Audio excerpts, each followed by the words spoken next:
9월 29일 밝아오는 아침 보리떡 묵상으로 하루를 시작하겠습니다. 오늘 말씀의 제목은 하나님의 선물입니다. 그리고 함께 보실 말씀은 전도서 5장입니다. 전체는 좀 길어서 5장 18절 19절을 먼저 읽도록 하겠습니다. 이 영상을 보신 후 전도서 5장 전체를 보시면 개인에게 다가오는 은혜가 있을 것입니다. 저도 준비하면서 많은 깨달음이 있었습니다. 꼭 읽어보시길 추천드리고요. 오늘의 묵상 시작하겠습니다. 전도서 5장 18절 19절입니다. 그렇다. 우리의 한평생이 짧고 덧없는 것이지만 하나님이 우리에게 허락하신 것이니 세상에서 애쓰고 수고하여 얻은 것으로 먹고 마시고 즐거워하는 것이 마땅한 일이요 좋은 일임을 내가 깨달았다. 이것은 곧 사람이 받은 몫이다. 하나님이 사람에게 부와 재산을 주셔서 누리게 하시며 정해진 몫을 받게 하시며 수고함으로써 즐거워하게 하신 것이니 이 모두가 하나님이 사람에게 주신 선물이다. 여러분은 행복이 무엇이라고 생각하십니까? 여러분은 지금 행복하십니까? 행복하다면 무엇 때문에 행복하십니까? 저는 이런 엉뚱하고 원론적인 질문을 좀 하는 편입니다. 얼마 전에도 누군가에게 이런 질문을 한 적이 있습니다. 행복하세요? 그랬더니 답이 행복? 사는 게 그렇죠? 행복할 때도 있고 아닐 때도 있지 어찌 늘 행복합니까? 사람마다 행복의 정의가 다르기 때문에 어찌 보면 참 어리석은 질문 같기도 합니다. 하지만 상대의 답에 따라서 그 사람의 행복의 정의가 나오는 것도 같더라고요. 최근에 어떤 분이 이런 답을 하셨습니다. 행복이 어디 있습니까? 인생이 고역이지. 인생은 고역인데 고통인데 그 고통이 행복을 느끼게 해주는 기준임을 전 깨닫습니다. 삶의 바닥을 경험한 사람들, 바닥을 치고 올라온 경험이 있는 사람들, 그리고 내가 마주한 벽을 한 번 정도 돌파해 본 사람들은 그들만의 힘이 생기는 것 같습니다. 불행이 있었기에 행복을 깨닫게 되기도 합니다. 어릴 때 그런 생각을 한 적이 있었습니다. 따스한 열대지방에서 태어났으면 얼마나 좋았을까. 하필이면 이 추운 겨울이 있는 한국에서 태어났을까 하고 원망한 적이 있었습니다. 겨울 없는 곳에 태어난 사람들이 너무 부러웠습니다. 그 당시 연탄값이 너무 비싸서 연탄 한 장으로 하루 종일을 태워야 했었습니다. 꽁꽁 언방에서 할머니, 할아버지, 오빠, 나 이렇게 넷이서 자던 시절이 있었습니다. 그때는 그냥 추운 계절만 면할 수 있어도 참 좋을 것 같다는 생각을 했었습니다. 그리고 열대지방엔 바나나가 주렁주렁 달려있을 테니 일 안 하고 열매 따먹으면 될 터이니 먹을 것이 있고 춥지 않고 그냥 그 정도만으로 충분할 것 같다라는, 충분히 행복할 것 같다라는 꿈꾸던 초등 시절이 있었습니다. 그런데 어디 세상이 그렇던가요? 욕심은 끝이 없더라고요. 그럼에도 불구하고 힘들어질 때 전 그때 그 시절을 떠올리면서 지금 나 참 행복하구나, 잘 살고 있구나 라고 생각을 합니다. 오늘 전도자의 말에 큰 지혜를 얻습니다. 좀 전에 읽은 18절, 19절 이외에도 제 마음을 울린 몇 구절이 있어서 함께 나누겠습니다. 3절, 걱정이 많으면 꿈이 많아지고 말이 많으면 어리석은 소리가 많아진다. 5절, 서원하고 지키지 못할 바에는 차라리 서원하지 않는 것이 낫다. 7절, 꿈이 많으면 헛된 것이 많고 말이 많아도 그러하다. 오직 너는 하나님 두려운 줄만 알고 살아라. 8절, 어느 지방에서든지 가난한 사람을 억압하고 법과 정의를 짓밟아도 너는 그것을 보고 놀라지 말아라. 높은 사람 위에 더 높은 이가 있어서 그 높은 사람을 감독하고 그들 위에는 더 높은 이들이 있어서 그들을 감독한다. 10절, 돈 좋아하는 사람은 돈이 아무리 많아도 만족하지 못하고 부를 좋아하는 사람은 아무리 많이 벌어도 만족하지 못하니 돈을 많이 버는 것도 헛되다. 12절, 적게 먹든지 많이 먹든지 마기를 하는 사람은 잠을 달게 자지만 배가 부른 부자는 잠을 편히 못 잔다. 요즘 오징어 게임이라는 넷플릭스 드라마가 한참 유행이죠.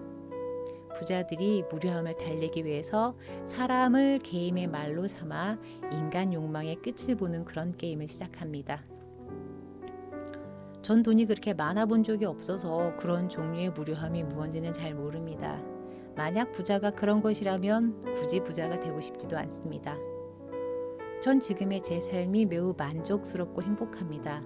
먹을 양식, 쉴 공간, 맡겨진 일들의 책임을 다하는 삶. 이것이 제가 생각하는 행복입니다.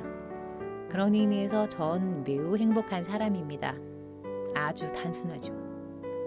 그러나 현실이 녹록지 않다는 것을 너무나 잘 알고 있습니다. 그럴 때마다 저는 제게 있어서 가장 힘들었던 때를 떠올리면서 지금 현실에 감사하게 생각합니다. 그래, 그때보다 지금이 낫잖아? 참 잘 살고 있다. 이렇게 저를 위로합니다. 혹여라도 여러분 중 최악의 상황이 바로 지금이시라면 잠시 멈추고 그래도 좋은 것 한두 개 정도만 생각해 보시기 바랍니다.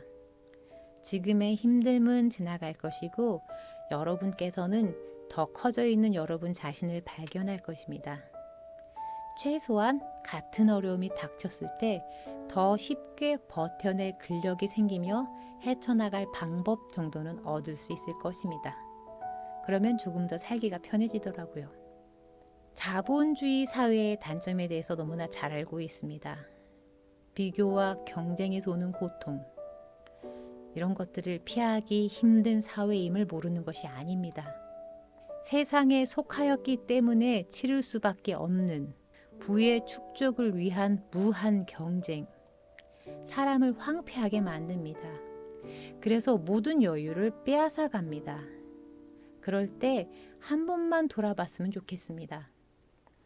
열심히 수고하여 모은 재산도 한순간에 사라질 수 있다는 것을, 난 내일 죽음을 맞이할 수 있다는 것을, 한순간에 모아두었던 돈은 사라지고 사두었던 코인이나 주식은 바닥을 치고, 차라리 있을 때 내가 사랑하고 아끼는 사람들을 한 번 더 봤으면, 그들과 맛있는 것이라도 한 번 더 같이 먹을 걸 이라는 후회가 들 때, 그럴 때를 우리는 절망이라고 말하겠죠. 그러나 어느 순간부터 행복과 절망의 기준이 돈이 되었던 것일까요? 삶의 행과 불행의 기준이 부가 된 건 언제부터일까요? 하나님이 사람을 처음 만드시면서 바랬던 사회가 바로 이런 것은 아니었을 텐데요. 전도자의 지혜를 배워봅니다.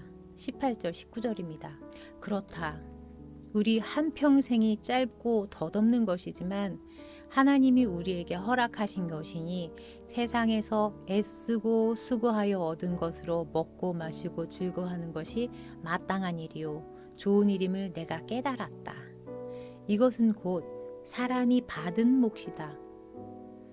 하나님이 사람에게 부와 재산을 주셔서 누리게 하시며 정해진 몫을 받게 하시며 수고함으로써 즐거워하게 하신 것이니 이 모두가 하나님이 사람에게 주신 선물이다. 참 값진 말씀 아닌가요? 인생의 지혜가 담긴 이야기입니다.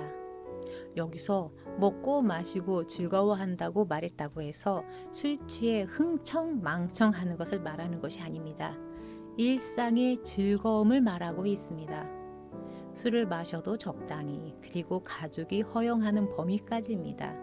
술이 나를 마셔서 내 이성이 사라지고 건강이 사라지는 단계를 말하는 것이 아닙니다. 술이 나를 마시는 단계까지 이르는 것은 오늘 전도자가 경고하고 있는 만족할 줄 모르는 인간의 욕심일 수도 있습니다. 일상을 즐기며 감사하는 것, 그것을 복이라고 말하고 있습니다. 그리고 만약 내게 부가 주어졌다면, 부는 주어지는 것입니다. 그렇다면 정해진 몫을 받아야 하는 것입니다. 수고함에 대한 대가여야 하는 것입니다. 만약 그보다 더 많이 가지고 있다면 그것을 나눌 수 있어야 할 것입니다. 가난한 사람들을 위해서 수고한 만큼의 대가가 주어지지 않은 사람들을 위해서 나눌 수 있어야 하는 것이 창조의 법칙입니다. 주기도문에서도 나와 있듯이 일용할 양식이 하나님의 선물과 자비임을 깨닫는다면 짧은 인생 두려움 없이 감사함으로 의미 있는 일들에 투자할 수 있을 것입니다. 오늘 전도자는 자신에게 주어진 생명의 날들에 대해 생각하는 것을 멈추지 않습니다. 하나님이 주신 선물의 날이기에 오히려 사는 동안 기쁨을 누리며 살아감을 고백하고 있습니다. 우리에게 주어진 생명의 날에 대해서도 끊임없이 생각해야 합니다. 만족함의 한계가 없는 것이 인간이라는 존재입니다. 하나님이 허락하신 우리 몫의 삶이 있습니다. 우리 그리스도인들은 바쁘고 분주하고 빠르게 돌아가는 세상 속에서도 하나님을 예배하며 살아야 합니다. 하나님을 기억하고 하나님을 경외하며 사는 것이 참 예배입니다. 그 예배함이란 내게 주어진 하루를 선물로 생각하며 살아가는 자세인 것입니다. 그리고 세상 속에서 내가 해야 할 일이 무언가를 고민하는 것입니다. 그것이 바로 그리스도인입니다. 그러다 보면 주어진 것에 만족하며 감사하며 내게 남겨진 것들을 베푸는 그런 삶을 사는 그리스도인이 될 수 있을 것입니다. 오늘도 매 순간 하나님을 예배하며 하나님이 주시는 선물을 누리며 하나님의 사랑 가운데 평화를 누리는 복된 날이 되기를 소망합니다. 함께 기도하겠습니다. 사랑의 하나님, 눈을 들어 하늘을 바라봅니다. 내게 바람을 주시고 하늘을 주시고 아름다운 자연을 허락하신 주님, 원래는 소득을 공평히 나누며 삶을 즐기기를 바라셨을 텐데 우리의 끝없는 욕망과 욕심은 빈부를 만들어냈습니다. 이제는 만족함으로써 나보다 없는 자들과 나누며 더불어 살아가는 자세를 저희가 배우게 하시옵소서. 나만이 아닌 우리를 돌아보는 자들이 되게 하여 주시옵소서. 더 많이 가진 것이 있다면 그것이 부이든 재능이든 기술이든 제가 가진 것을 나누며 살 때 그때 누리는 기쁨을 누리게 하시고 풍성히 채우시는 하나님을 경험하게 하시옵소서. 감사드리며 예수님의 이름으로 기도드립니다. 아멘.